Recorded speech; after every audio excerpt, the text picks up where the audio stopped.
Good evening, I'm Jim Axelrod. It's a crash site and it's a crime scene. But what the area of eastern Ukraine where the wreckage of Malaysia Airlines Flight 17 lies is not, is the location of an active investigation. 2 days after the jet with 298 aboard was shot out of the sky, row after row of body bags still lie in fields. Russian-supported rebels control the area and they are not giving international investigators complete access. Pressure is mounting on Russian leader Vladimir Putin to help make that happen, with American and Ukrainian intelligence pointing to the rebels as the ones who fired the missile that brought the plane down. The Prime Minister of the Netherlands, in what he describes as an intense phone call, reports telling Russian President Putin the rebels are his responsibility.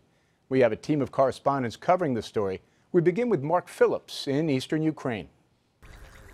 To tragedy, indignity has now been added here. Workers have finally begun to retrieve some of the bodies of the victims of this crash, but only some. Most of the 298 people whose remains are scattered across these fields still lie exposed under the summer sun. Temperatures today were in the 80s.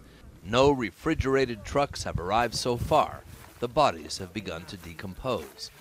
The self-proclaimed Donetsk People's Republic, which controls the site, has said it will cooperate with an international investigation into the crash, but that promise does not seem to have gotten through to their men on the ground. For the second day in a row, an advance party from the OSCE, the European security body that's supposed to run the investigation, was denied access. Local commanders allowed only a brief, restricted visit under close supervision, and the OSCE's Alexander Hug was not happy. I have an agreement with your minister. If you say me that you do not respect it, I will not run against your order, but I will report back to you. 2 days after the crash, no search for clues about how this plane came down has begun. This is exactly the sort of thing that a crash investigating team would be looking at. This is the tail section of the plane. This would have been upright, the rudder part.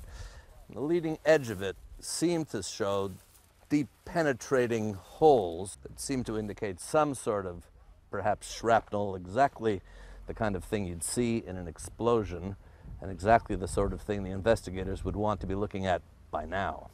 When will the inspectors come? Will they be here tomorrow? I asked the local commander. Maybe, he says. And there's still the mystery of the plane's data recorders, the black boxes so crucial to any crash investigation.